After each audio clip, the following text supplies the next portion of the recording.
ano, yung reflection niya, akala mo malayo pa, yung pala yun. Eh, makaka-adjust din tayo dyan. Ang point ko lang kasi kaya ito yung gusto ko dahil sa ano, dahil sa although maliit siya, mas malawak yung sakop niya. Yan. Tapos meron pala akong napansin doon sa ano, sa mga motor doon sa di ng mata ko. Doon sa mall, ano sila, naka-angle sila pa slant, palihis. So, ganun ginawa ko rin dito, ginaya ko. Dahil doon medyo, yun nga, medyo naka-adjust na ako ng konti dito. Sa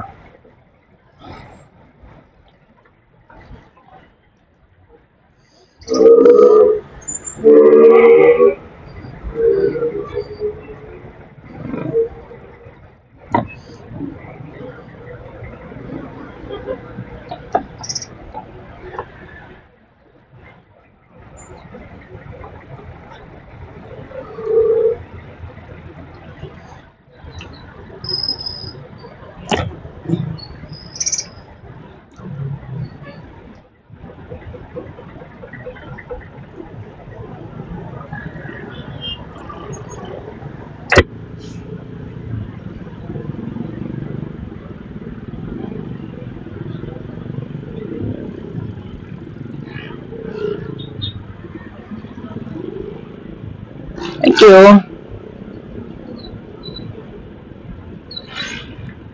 Ito na ang huling pakikinig ko sa Marcos Highway. I think may mga MMD, alam ko nakakakita ako ng MMDA dito eh. So sa Monday, tapos ng maliligayang araw ng mga e-bikers. Magbabike na tayo ulit.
Ganito side mirror mo, obligado kang, ay, wala ako nakatali.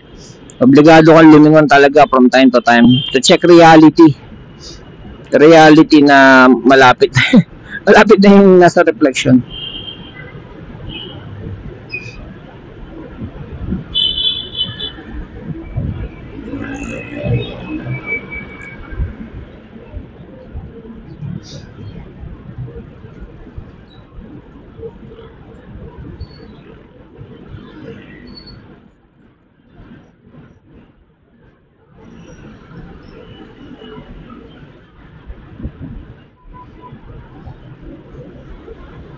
Ay, yung lakad ko kahapon, punta ako kay JR Cambaog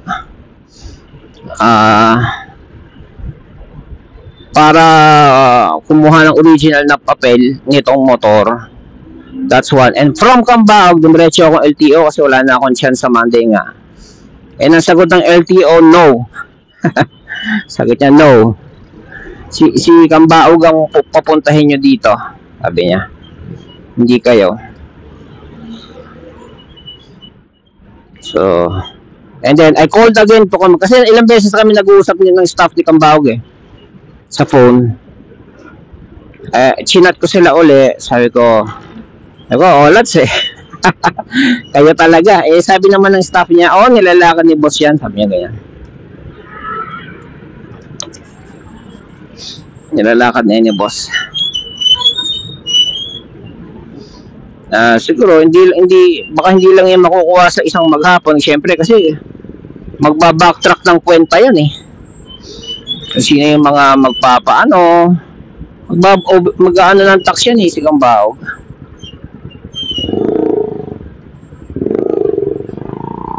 Teka, concentrate.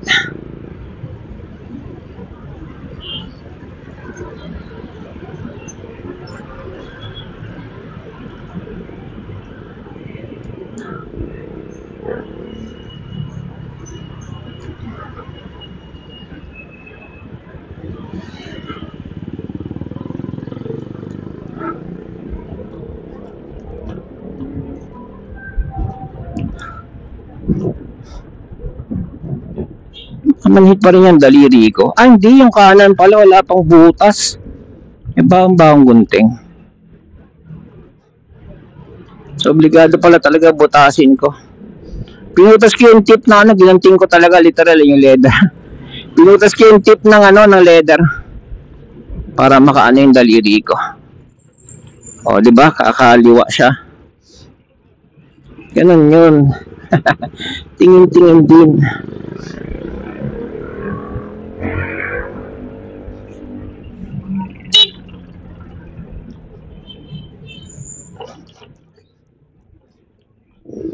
Nangyari dito. Dala ko tuloy sa Bulacan kagabi. Napakaganda ng biyahe ng traffic. Tapos all of the sudden, nag-stood still. Parang ganito, stood still. Stand still.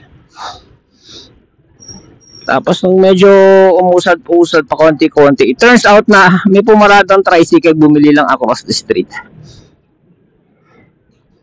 Di pagsampa niya, di under ulit yung traffic. Parang ganito lang din yung sukat ng kalsada dun sa Bulacan. Kaya pag may nag-park at nag-bottleneck, may mga truck din kasi kahapon yung nag-bottleneck sa pool ang traffic. Ayaw bilis naman si tricycle eh.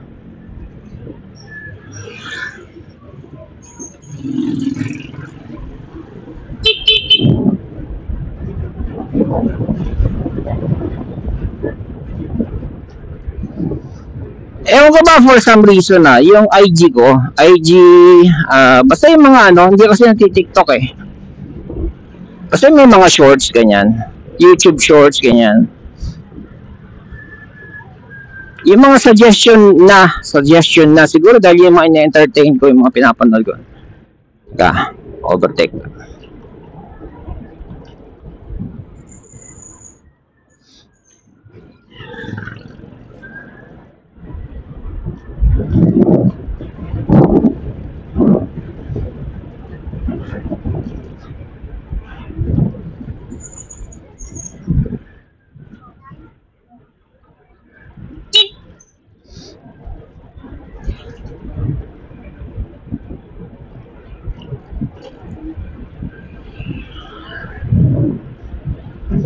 Manhid ang daliri ko. Going back to what I'm saying, yung mga suggestion na video, mga suggestion, hindi lahat pero nagsusunod-sunod yung mga suggested video ko na accidents. Most of them hindi naman fatal, pero syempre hindi naman ipapakita sa IG yung mga ganong fatal, di ba? Pero makikita mo yung what they could have done or what they should not have done to deserve such an accident. Yung ganon. For example, yung kumorner, sa abroad din naman yan. Kumorner siya ng Marilaki. Full gear, big bike. Pag corner niya, hindi siya naka ang tawag mo. Maganda kasi yung kapit ng asfalto na ano tawag doon? Tumilapon siya ng other side. Di ba usually pag kumo-corner, ang tilapon yung pahiga, tagilid, gano'n. Halimbawa, pakaliwa. Maglilin sa kaliwa, gano'n, di ba? Siya, tumayo yung motor, tapos tumapon sa pakanan. Tapos ang layo, kasi tulong niya.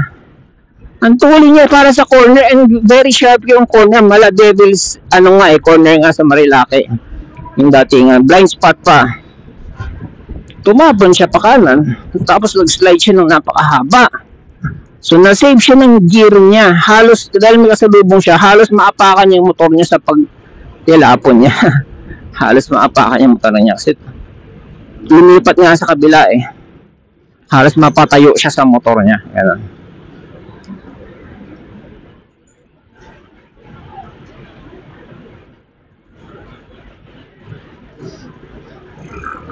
Mapaisip ka tuloy, magkano kaya mga ganong gear, Full leather siya eh. Full leather ko lang, gloves eh. Butas pa. Meron ako nakita sa Shopee, Komine na jacket. Parang style ko rin. Siguro siya, I'm sure may leather din yun. Hindi ko pa masyado na inspection. 2,000, kanong ba? Tama ba? 2,000 plus. Parang ganun ang datingan eh. Isipin mo yung gloves. Magkano ba tong gloves ko? 600 tong gloves ko eh.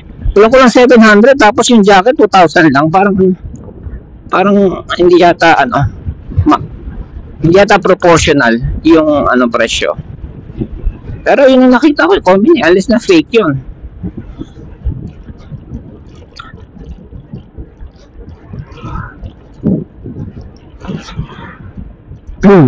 Tapos yung mga leather jacket ng pang motor, yung mga legit, may mga elbow padding, ganyan. Meron din padding yung likod kasi 'di ba kapag sumadsad ang rider, yung likod ng kapag tumihaya pala sumadsad, yung likod ang kumakaskas. So yung likod parang merong goma or foam or something, may nakaprotrude sa likod. Parang dinosaur ganun.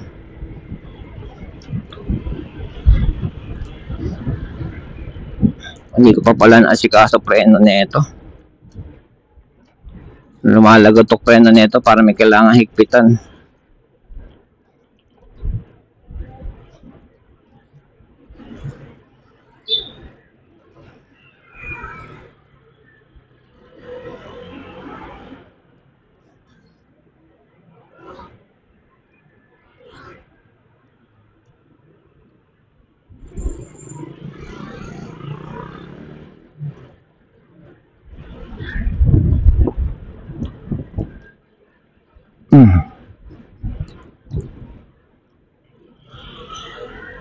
Ano ba reaction ni teacher dito?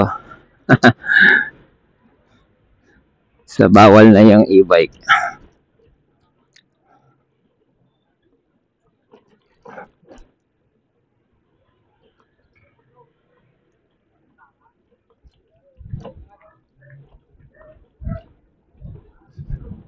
Ang prediction ko ganito, siguro Monday may mahuhuli-huli, ganyan.